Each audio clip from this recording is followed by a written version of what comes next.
Broad Street Review podcast, Philly's online hub for arts, culture, and commentary, where art and ideas meet.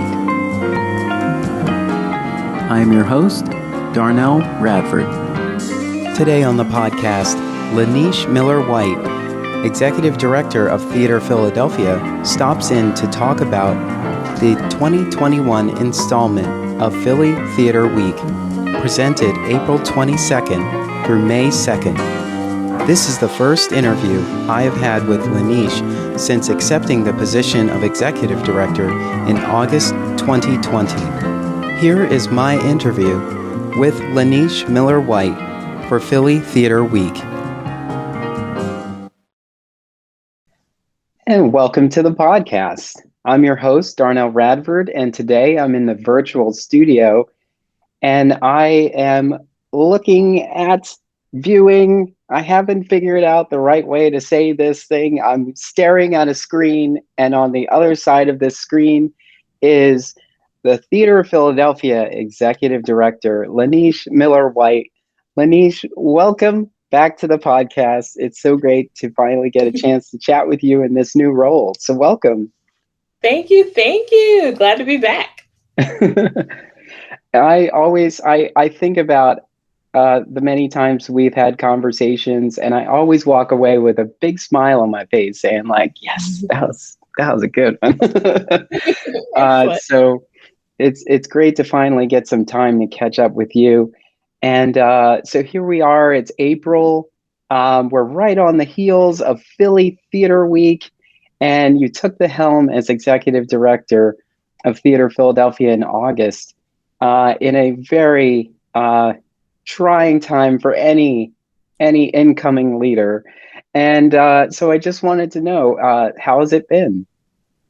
It's been good overall. I think it was very strange to start a new job during the pandemic first, and then to start a job that is essentially a support organization for theater during like the hardest time for the theater industry that I can remember in my lifetime, was also hard. Like when they gave me the offer, I was like, do I want to do this? Because this is going to be hard. There's a lot going on right now, like both with pandemic and then, you know, the turning point for theater and really all industries around like DEI and inclusion and anti-racism. I was like, this is going to be a lot. I was like, okay, I'm going to do it. And I did it. So here I am. And so what were those early days like? You know, so I think the first thing that's strange is working remotely with like my new staff, like being a lead of an organization, and I've only seen them, you know, a handful of times before now, and now I'm like leading this virtually. So that was strange. And then just trying to figure out, along with like the rest of the theater community, like what's the priority right now? What should we be focusing on? How are we staying afloat? What are we going to do? So it was crazy. It was just like trying to figure out the hierarchy, what was needed. And like I came in after the organization already had the emergency relief program going. So that was really like the top thing. I mean, at that point, and still really, you know, the humans that work in the theater industry need support as individuals while, you know, we get back to actually producing work fully again. So yeah, just trying to like support individual artists, support theater companies, and figure out where we could help in this time. And how comfortable were you in the virtual space at that time? Because we've all had to. Yeah. We're all sort of experts in this space now, but how were you then? I was okay. I've learned a ton about Zoom since like the beginning of this to now. Like, I think I'm pretty handy at Zoom things, but then again, I still probably learn like a new thing every week. And I had already been working, like before I started as executive director, I'd already been working remotely for like a year and a half with my own business. So I was used to like remote work and dealing with people in that way. But when it was like, that was the only option that we could have, and it is now a more like, now I have an actual staff that I need to be communicating with. It was strange. And even like in creating, like with Theater in the X, I think we put out an event like towards the middle of April, and I didn't even want to do that, honestly. In the beginning, I was like, I don't want to do virtual theater. I don't want anything to do with this. I'm mad and I'm sad and I'm upset and I'm scared and I don't want to do anything. And luckily, the rest of my Theater in the X cohort was like, we should do a virtual show. Let's do a virtual show. And like that was like doing that process, even just rehearsing it, like brought me out of a funk that I didn't even know I was in, maybe. The process of putting together that virtual show, and then when we put it out, like being able to watch it along with the audience and like chat with them and stuff, like that was the point that I was like, okay, technology can like help with what we're missing right now. I definitely took a pause as well. It was hard to find the balance. It's like, where's everyone's head? You know, sure, we are artists. We are super creative. We can definitely make this happen. But at the same time, would it be insensitive for us to continue forward as everyone is sort of laying in wait? And so I kind of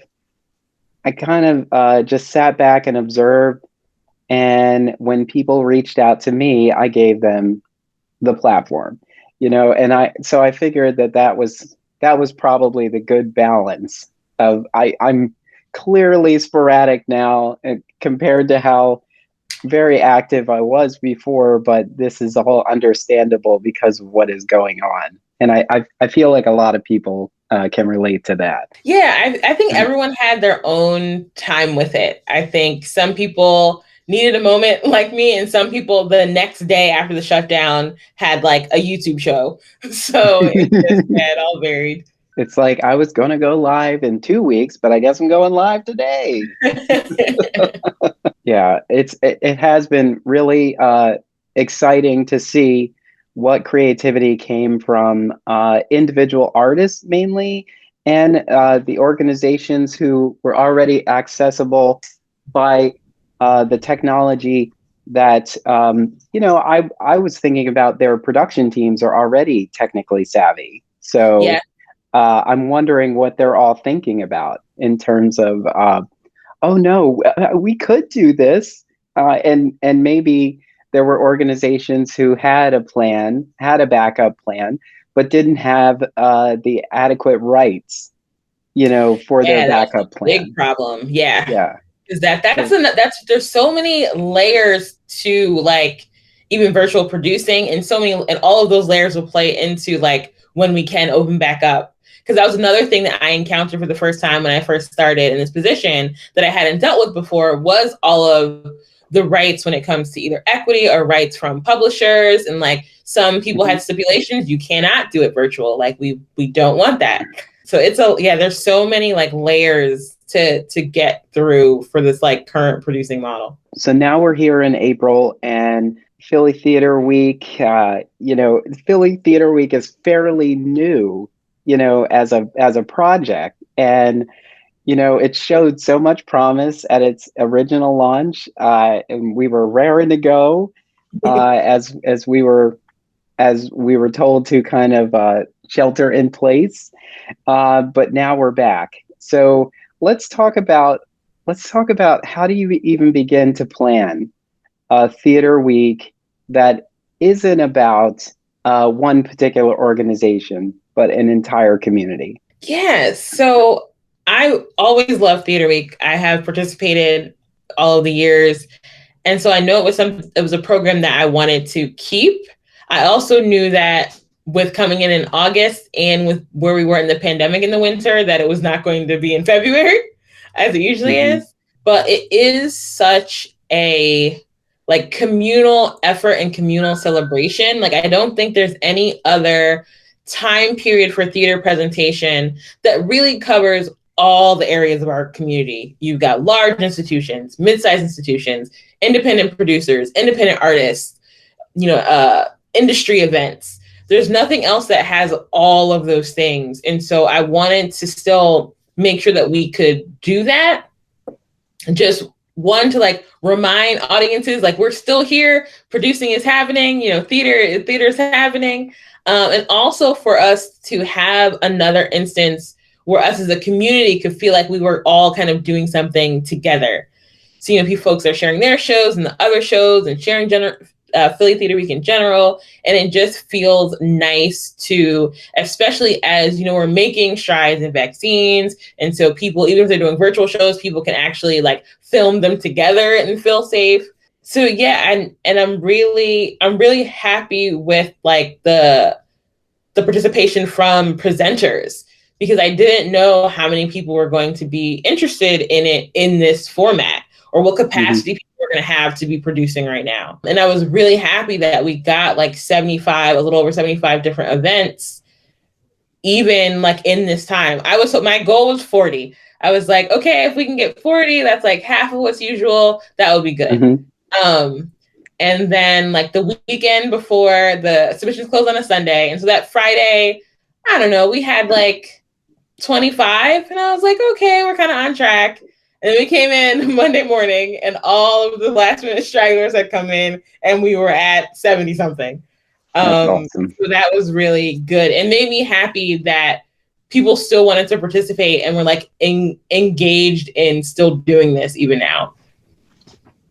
It's like an under promise, over deliver situation. I'll be happy with 40 and to get so many more, which is great. And that just also speaks to you know, what a slam dunk Philly Theater Week is, the concept, the idea as a whole, you know, and how it does bring a community together. So I'm so glad to hear that. That is such great news. What sort of feedback or what kind of things were you hearing from the community during this time leading up to this, in terms of like what your goals were, how you were reaching out to the community, and you know, what kind of information were they giving back to you? So we did a survey in the beginning of the year, like the top of the year and the beginning of the winter, just kind of gauging where people were with putting on virtual performances, where they felt like their needs were, what they were spending on virtual shows, and just kind of seeing like where folks were. And so overwhelmingly, like 90, like a high 90, like 98% of the respondents have been doing virtual work since the shutdown. So, you know, that was a thing that the majority of companies were doing. And many of them, of course, they had stopping points of like technology was, you know, something they needed support in, or marketing was something they needed support in. And so like knowing that, well, one, knowing that people, the majority of them are doing virtual shows, like, okay, that's a thing that's happening. Great. How can we, and not really how can we, Theater Week already kind of fulfills those like, the marketing part for sure. It's like everyone gets to benefit off of kind of like the large scale marketing campaign that we do for the entire Theater Week. And then like the technology aspect, at least in this case for the ticketing, like we're setting up the ticketing pages and, you know, doing communication with the audience members and sending the theaters their lists. So we're also able to kind of take that off of their plate. So it's kind of a good reinforcement that Theater Week was something that would be helpful right now.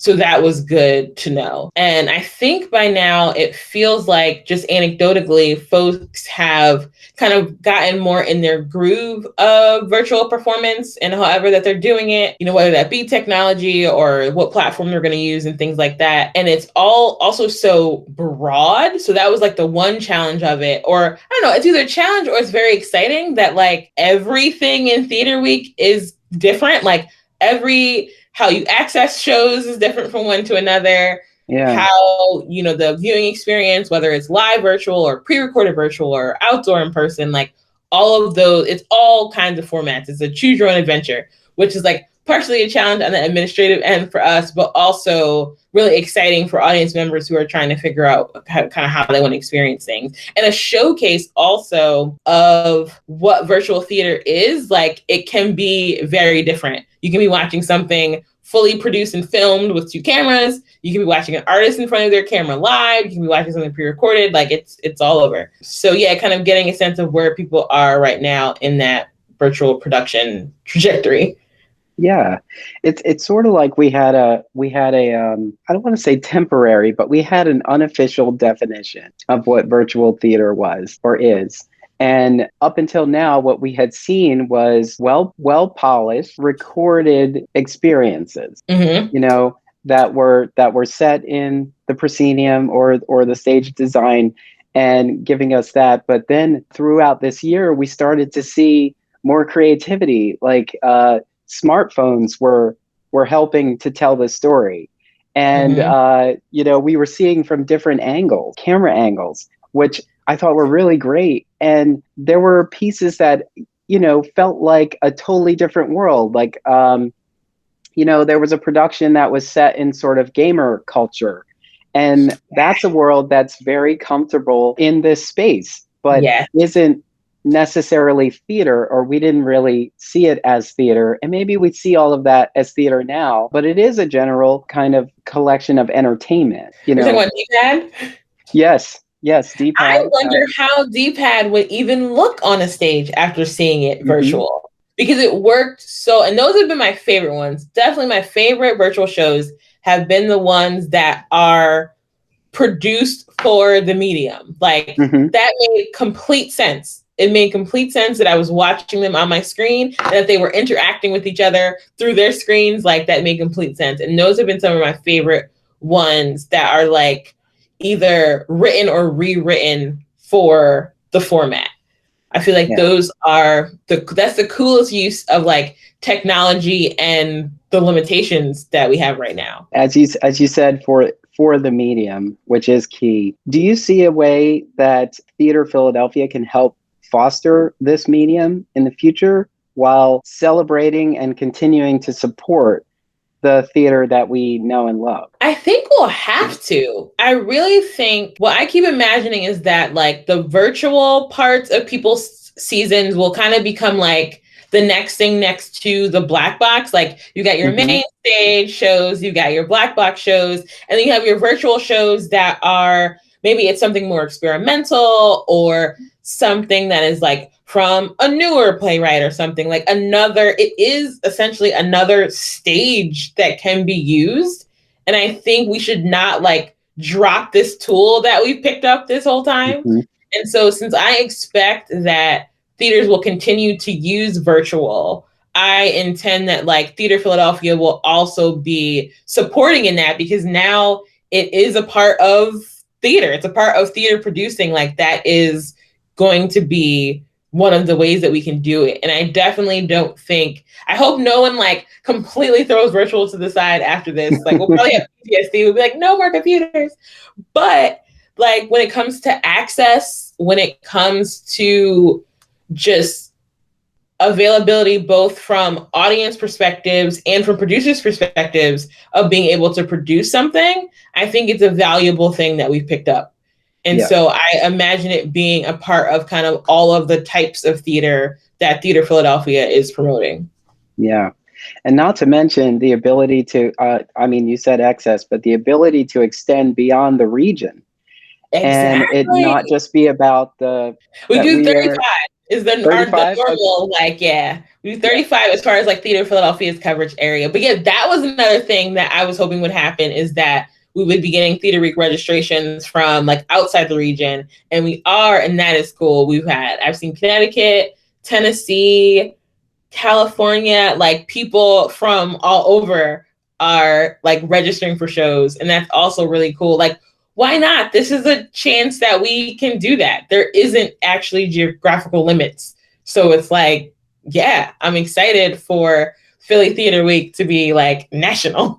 Do you see the possibility of Philly Theater Week becoming a Philly theater festival? Something Yeah, that runs, for weeks at a time and becomes as big as Edinburgh. I would love that. That is the dream.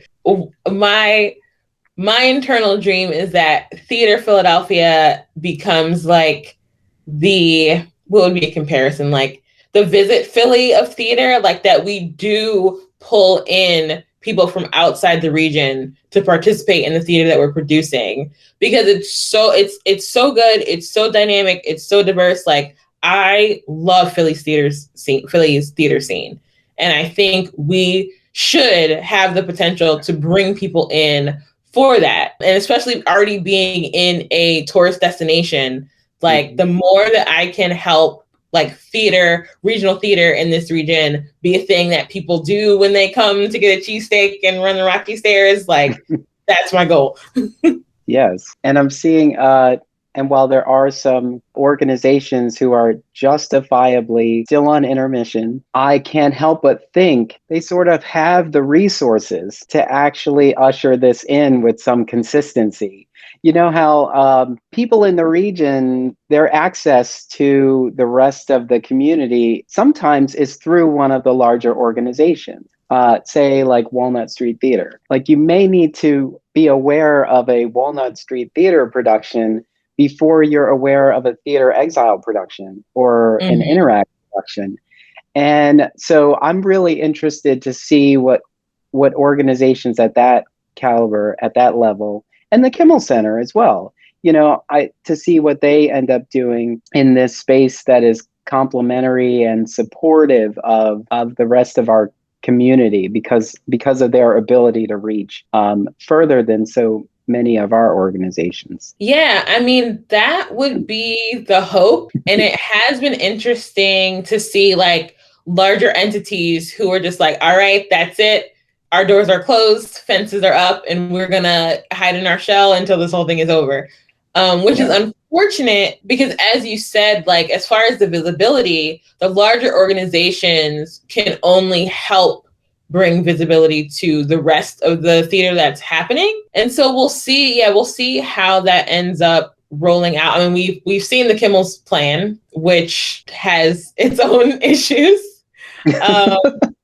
But yeah, I think that is a big, like the larger institutions have to play a part, or they don't have to play a part, but the larger institutions will make the resurgence easier if they are able to lend their visibility to the rest of the community. Perhaps when it's safe, we'll see more lending of those spaces to these organizations who don't have spaces. I would hope so. Because before this, we were thinking about how we were losing so many small spaces, and it was almost hard to identify where our organizations were because of the spaces that we remembered were slowly closing or being reallocated as different spaces. So that I feel like I was thinking throughout this, if we can think back, there are probably arts leaders in the community who have a better idea of this. 10 years ago, 20 years ago, 30 years ago, what was the moment that created the boom in theater at that time, where 5 or 10 notable organizations came up at the same time, and they sort of continued on, and then 10 years later a handful more organizations came up, and so on. So I'm interested to see, I'm interested to know what were the things that were going on in society that ushered in something new that allowed for more artists to emerge. That's a good question. Yeah, I definitely know the time period is like 45-ish years. Like that's the time period that boom was like. That's when the Arden came out, like a bunch of our kind of like what are now larger institutions, like when they were first starting. I do wonder like what all of the factors at play were. Like I know NEA money was somehow a part of that. I know that was definitely part of that like boost. Yeah, something happened in the cosmos around 45 years ago, that because we have a lot of companies that have a similar like 45-year ago birthday. Yeah. And I also wonder if we can look back to the federal leadership and see where their commitment to the arts was, and how that reverberated throughout the country as a whole. And I wonder if that makes a big difference too, because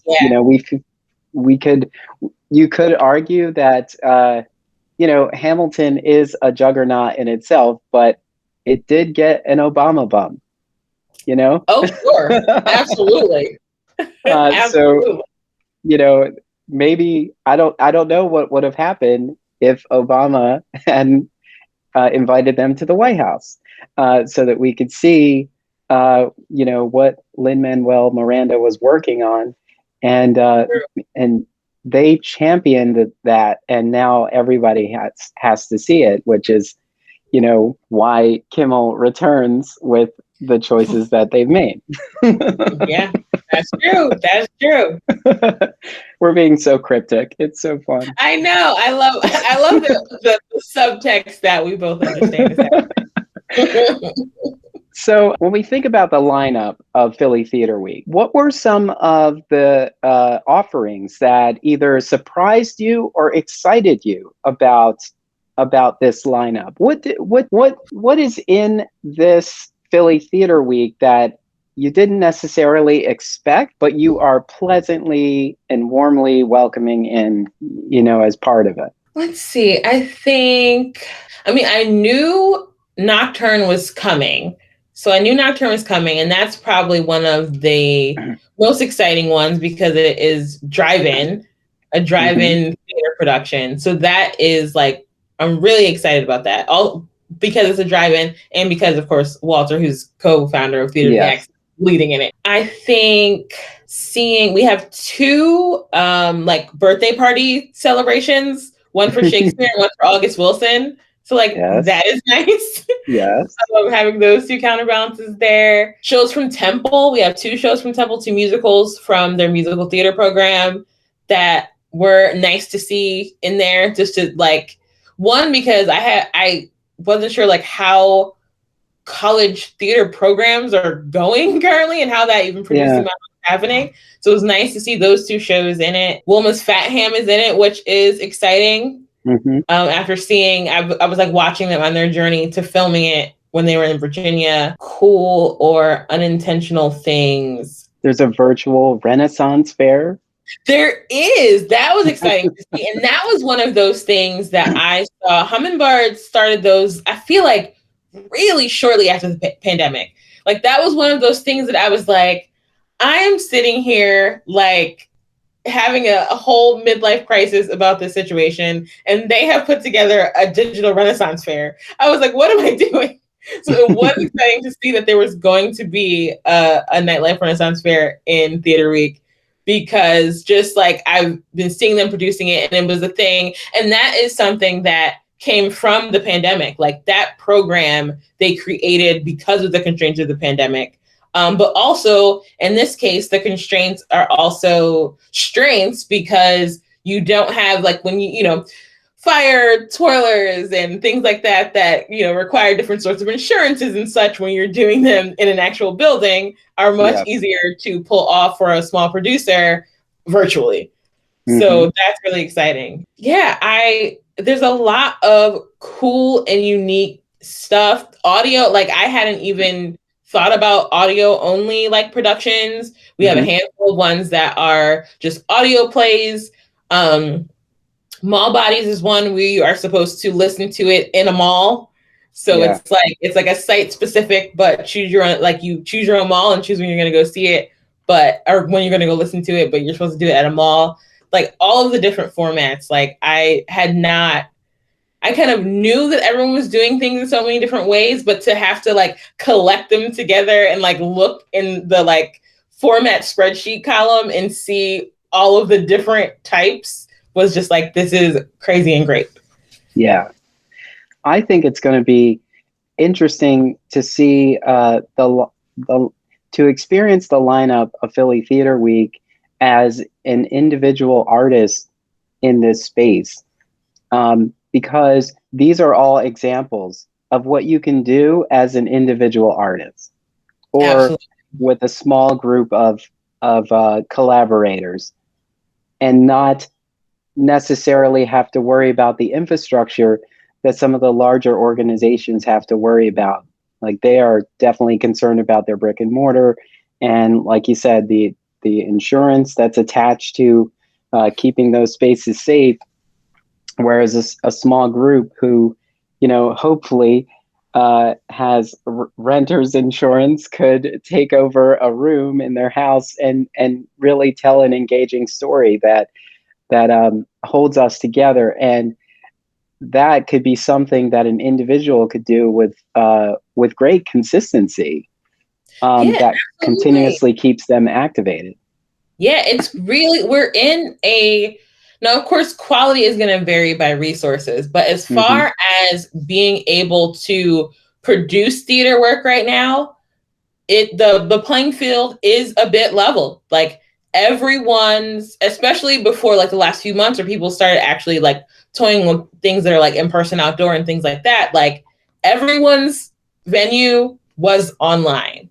And so it really did kind of like level the playing field for independent producers because you could put out something on the same internet as a larger institution and still be able to do it to garner an audience and to not have the stopping block of renting or renting your space or your lighting or even the availability of performers. Like, the people who are lucky enough to be getting work right now, you can take on more projects when you don't have to leave your house for rehearsal and you can put Yes, rehearsals back to back in the same place, which is your office.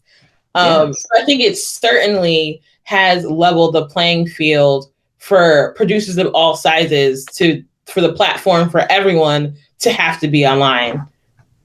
Yeah. Do you see an opportunity for a more year-round um, theatrical experience? Since we tend to, because fiscal years end in June and begin in July, it's usually this summer break that leads into the fall. But now that we have virtual stages, it seems like there is an opportunity to continuously engage us throughout the year. Yeah, I mean, I think people's eyes are going to be much more open to like virtual things in the summer, outdoor things in the summer. Although, as Hmm. an outdoor producer, there Yes, are yes. definitely folks, it's not as easy to take a thing from inside to outside as Hmm. people were thinking that it would be. Um, but I think this is going to open up. And that's another thing where it's like now people have a third venue, even if they have a brick and mortar. Like there is a place now that you can do something with a lot more low maintenance online in the summer months, even if that's like your staff's general like chiller time. Like it is there. There's always that option. So I Hmm. think so. I think we might see, and especially if we're looking at when people actually can go back to producing indoors, like if that ends up being, which most people think will be like the winter. So like next winter, when people will usually be halfway through their season, we might see people that end up kind of restructuring their seasons to start with the year instead of with the general fiscal year. Yeah, So I think the implications of this are probably going to be long lasting and adjusting how people do things. yeah. It's going to be a living document for quite some time. Absolutely. This is all history. We're all just living through all of this history. And even though that may seem daunting, it's also pretty exciting, and the possibilities are endless. Because now we're thinking about everything we do is we're writing history, Yeah. which is Yeah. really good. So so as we are speaking right now, we are 2 days away from the kickoff of Yeah. Philly Theater Week.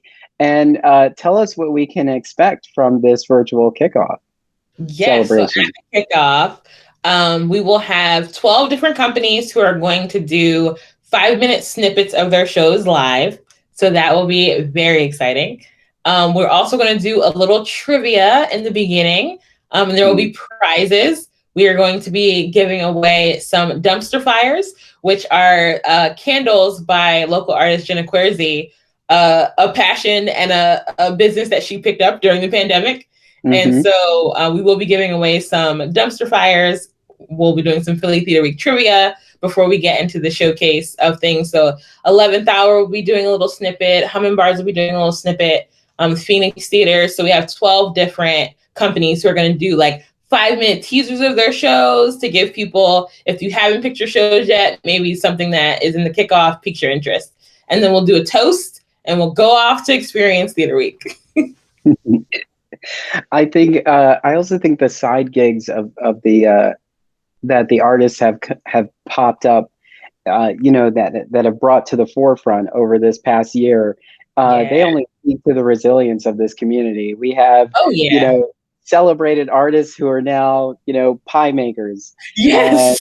And we have, horticulturists. Yes. And there's just so many great things. Like one of the interviews I had recently had spoke to, you just forget what you've been putting on the back burner for so long because you've been running. Mm-hmm. And if you're fortunate enough to work, or you're chasing your next job, your next gig on the stage, you put those things on hold and you think you'll get to them at some point. And I think what this pause has allowed us to do is at least figure out how to make space for all of it, or at least more of it. Yes. And continue to have that hustle spirit. Absolutely. Absolutely. Yeah. I think we all are going to be changed after this. Like, I think everyone's kind of priorities and where they want to put their time is going to be different after such a world shakeup that we've all had. Mm-hmm. So you have a family. Yes. And so on top of taking on lead representative for a vibrant, dynamic theater community, what else or what have you been able to do with this time that you were maybe not able to do before? Well, I think the one thing that like would not have happened was my daughter doing kindergarten at home in my office. So like the kind of leading her through that, being like teacher's assistant to her virtual kindergarten, has been both partially stressful, but also really interesting. And like, even actually today, I was getting a little bit sad thinking about how like next year she's going to go to school and she's going to leave and be there, she should, like, is as it is. But I've been able to, like, I listen in, I can hear like what they're discussing in school. I've gotten to see like much more intimately her learning and growing and, learning to read and being able to see words and addition and subtraction. So that experience has been one that I will hold on to as like a plus of this, even though it's very hard doing all of my jobs and supporting virtual kindergarten. It definitely is something that has also been unique in that I will remember. I've also, what else has been, even our family time just in general, of like being with each other all the time, seeing her grow like much more intimately than we would have if we were at work all day and she was at school all day. Playing Animal Crossing together, doing, finding all of our own kind of unique family quirks has been really interesting. Yeah, definitely picked up a couple more board games over the past year. Some games I didn't even realize were in digital spaces as well, like the game of life. I did not know you can do an online live. Cool. Yeah, there's a way to play remotely with other people. I think it's through your social media connection, or you can play if you're both on the same network, so you're just holding devices kind of playing. That's been kind of fun. Card games like Uno. Yeah. Those have been fun. And I feel like some of the things that were kind of the same, and those were the things that made me miss being out in person with the community, is the sort of must-see TV moments. when everyone is watching the same thing, and then on the social channels, everyone is commenting. So Yeah, we are in this together, even though we may not have enabled the watch together feature. We've always found a way to do that as a community, and that yeah, was always something I always found joy in. Just knowing that someone I haven't seen in months is responding to the same thing that I'm responding to now has yeah, always been great. yeah. So I want to just ask you a fun thing because of the pandemic. So how many masks do you own now? And can you tell us about your favorite mask? Oh my goodness. A lot. Like I probably have probably somewhere between 20 and 30, I would say. And my favorite now of that 20 to 30, I probably have four that are the same Theater and the X mask. Hmm. Because what happens is in times I have the box of them in my trunk in my car, and I might find myself out and needing a mask, and then I get another one out of the trunk of my car. And so now I have like four of the same Theater and the X masks that rotate. I think my favorite ones are I have about five that are like African print cloth from my friend Heather Hmm. who owns Rocker's Closet. I think those are my favorite ones. Those feel like the most like expressive, Yeah. besides my X ones, of course. I have the other ones are like plain colors, little tie dye. I think all of my like African print mask ones are my favorite. I feel like if we could have embraced the fashion trendiness of wearing masks, we would have had more people wearing masks in the Yeah, beginning instead of like resisting it. Because like the thought of, oh my god, I can accessorize. yeah, I'm wearing the same color today, so I'm gonna switch to a different mask, or you have different you know I'm going to match my shoes today or something like that when you're going out into the world. And those patterns. So I've definitely seen a lot of African prints on masks. And I really love that because it was a great way to just visually see the diversity of culture yeah. in our community just by observing people walking by with masks. And so, yeah, I thought that was great. I don't know if I think I tried to keep them mostly basic because I wasn't trying to draw attention to my face too much, because I wasn't doing anything. I just had these eyes that looked sort of shifty, sort of observing everything. But I do have a rep radio mask. It's Nice, on the nice. side. Comes up on the side. It looks pretty slick. And I also thought about too. I was like, if we are able to meet in person sooner, then I would maybe have those in tow and give them to the guests that I Yeah, that I that's met the with. thought. That's good. That was the thought when we even got the Theater and the X ones. We're like, okay, we will like have them if we're out. And we did. We partnered with Philly Play Streets last summer, so we did do a couple of like small performances on different blocks. So we had them both for the team then, so we were like all uniform, and also to like give out to people on the blocks and stuff. Um, yeah, I feel like that's still gonna be because I think we're gonna be wearing masks for a while still. And Hmm. so right now my struggle is like I don't need any more masks. I have enough masks. But now I want to think more about like if there's an event coming up that I'm actually leaving my house for, oh my goodness, I probably want a mask that like more matches my outfit or a snazzy mask. I don't know. I don't feel like any of my masks are like fancy enough. And maybe there's going to be a time where I want to be fancy and need my fancy mask. But I Yeah, already have 30 masks. and we're gonna need the mask to be fancy because we're all wearing sweatpants now. This is true. This is true. I don't even know how to We match clothing anymore. Like it's gonna be an interesting thing returning to the Yeah, world. I've definitely been thinking about the comfort level of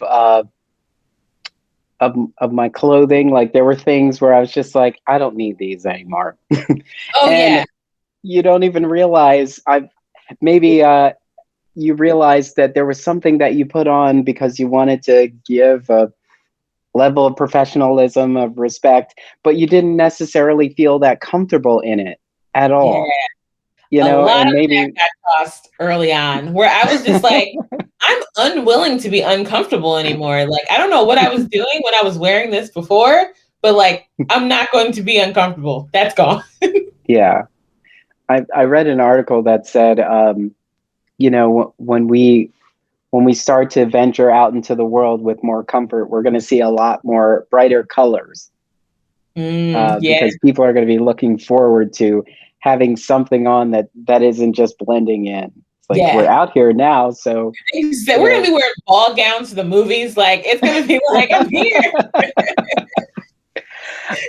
But I also, one thing I noticed about this year or two is that it felt like the weather sort of understood the situation we were in, and just sort of supported us being outside more often. It Yeah, felt like, you know, it wasn't as cold all the time. The weather, you know, there wasn't as much precipitation, uh, sure. you know, and we were able to stay outside even longer. And even some of the circumstances that came from this, you know, with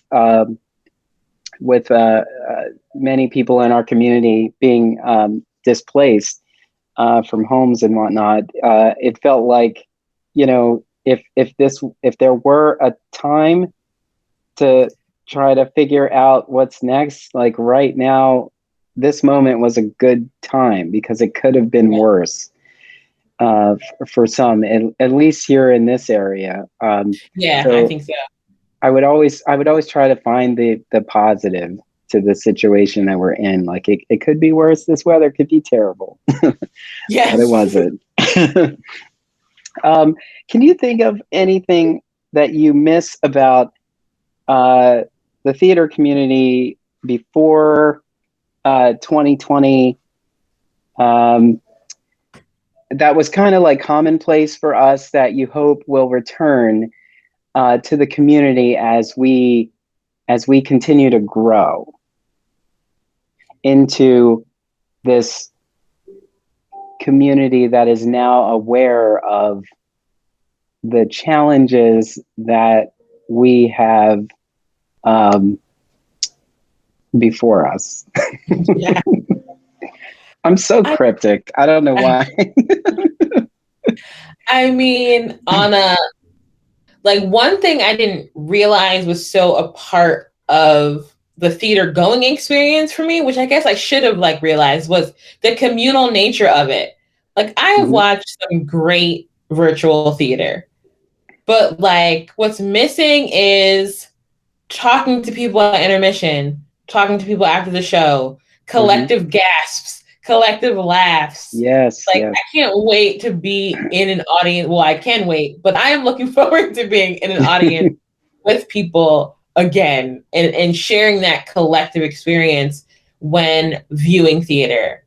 But I hope and I believe that what this time did, that this shakeup for everyone, that on the other side, we're going to come out a community that is more inclusive, that is more human forward, um, that is just more supportive of all of the humans, all the different type of humans that make this community.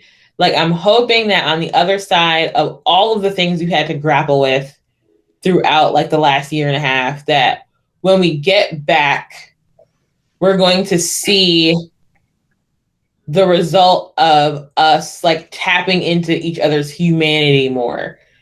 Yeah, Like, we'll care for each other better. Spaces will be safer for more people. Spaces will be more diverse, that people will keep at the front of mind all of the things that have bubbled up under these constraints. yeah, definitely. I definitely missed the lobby. I Yeah, miss, like, who knew? yeah, the Who energy knew? in the lobby, like just you know, walking into a space like the Drake and surveying the land and seeing several people that you know and trying to figure out which direction do you move into first, Yeah. you know, and engaging people and hugging. I feel like I brought that up on many conversations. Just how I just miss how warm we are as a community, Yeah. especially the artists, the people who work together, who have worked together, who have been moved by uh, the work that has been presented. I do miss that because you're right. The virtual experience, now, some of these experiences have been great, but what is missing is that ability to wait for them in the lobby or wait Yeah. for them at the stage door and just tell them how moving that experience was, and really celebrate the fact that this team of dynamic artists on stage and backstage came together to tell a story, to allow us to forget what was going on in the world, uh, in a moment when the lights went down and we silenced our phones and unwrapped our Yes. Oh my candy. And goodness. I cannot wait to turn my phone off and only be watching a show again. Because that yes, is a thing and it might be me with being like a parent of a 6-year-old, but like I can't fully, like when I'm in theater, I'm still at home. And hmm I'm looking forward to, like, my phone is off. I'm texting my husband, all right, I'm going to the show. See you in 2 hours. Like, don't bother me. Like, yeah, having that ability again to fully be engaged in a production is going to be really great. yeah. And I definitely feel a little greedy because while I want that back, I also love the things that we're able to do in this virtual space, like engage in a chat Yeah, and that's the best. comment in a way that we were never able to comment before because we're trying to process this as a whole, or just be in the middle of making dinner. You know, Yeah, that's the if thing you're too. That's looking at it on your down. phone or something like that, and feeling it's sort of like a test. Are you still very much engaged in this story, even though these trappings of your home are also pulling you away? Can you be? So I've and that's what I've been able to celebrate about some of the virtual work that I've seen. The fact that I wasn't pulled out of it because we were having dinner. I Yeah, wasn't pulled out of it because I was standing or the lights were on. yeah, We're sitting in a space where all the lights are on, but this story is being told, and if you're able to cast it to a larger screen in your house, that's an experience there, and you're saying like, wow, I couldn't do this before, and we never even gave it any thought of yeah. whether we could do And this. you can see more. Like, that is one, the flip side of like being a mom of a 6-year-old who might interrupt a show is that I can see more shows. I don't need a babysitter right now. Like, I can go to 3 nights of theater in a week, which would be like impossible under normal circumstances for me. Yeah. So that also is really cool. And as an artist, I probably feel like I worked more doing virtual theater this past year than I was before. Again, because of like the constraints of travel or schedule or babysitter. Like, I'm like, cool, yes, I can do that project because I can do it right in my home. So there Yeah. is like, and that's a thing, like, when I'm talking about access for audience and for performers, like, it has opened up more opportunities and more access for folks who might have had constraints with not having a car, so they couldn't work with a theater in the suburbs, and now they can. hmm Yes, definitely. I feel like 3 nights of theater in a week was like the bare minimum for me. Oh yeah, you're a pro. Like, 3 nights is like, that's a light week for you. I mean, if you miss seeing my face, it's because these theaters are closed. Because you could find me in one of them, Yeah, and I miss I miss walking into those spaces and immediately being recognized and feeling welcome Not because I'm anyone specific, but because it's such a welcoming space. Yeah. The lobby is such a welcoming space. So I do miss that, and I can't wait to get back to that. But until we get back to that, we have Philly Theater Week. Yay! Yes. Philly Theater Week. So if you're listening to this, Philly Theater Week is going on now. So you can go to phillytheaterweek.com or .org, and you can look at the list. There's a whole PDF document that you can take with you to see all of the 75 unique virtual performances, theater films, audio plays, outdoor events, and more. And they are, the pay is on a sliding scale, depends on the show you're in. And there are some shows where they're not even concerned about your ability to pay. Absolutely. If you want to experience this, shows that are they're just free. Yes. So there is so much to celebrate in this week of theater. It'll be from April 22nd through May 2nd, and there is more than enough for you to find something to love in this virtual space. LaNeshe Miller-White, Executive Director of Theater Philadelphia. I love saying that. Thank you so much for taking the time to come chat with me. And please come back. Whenever you have something exciting you want to share with the community, just remember that I love to talk and hear you talk about the great things our community does and will continue to do. So thank you for that. And thank you for being such a fearless leader and, jumping into this head first, because I don't think anybody would have faulted you for for deciding otherwise. This was a very uncertain time, and the fact that you were able to pull together so many exciting productions and performances and engagements for this week. It is just a testament to you being an amazing choice for Theater Philadelphia. So thank you for that. Thank you so much. Thank you. So happy to be back. Fingers crossed I can come and talk to you in the summer about our August production at Malcolm X Park for Theater in the X. Yes, because we miss Theater in the X. We love Theater in the X, and we can't wait to see. Because there were organizations who were very comfortable outside.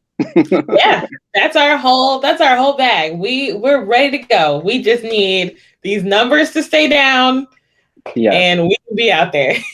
Yes. So if you're listening to this, there's two things you can do. You can go to phillytheaterweek.com and find an experience to become a part of, and also get vaccinated.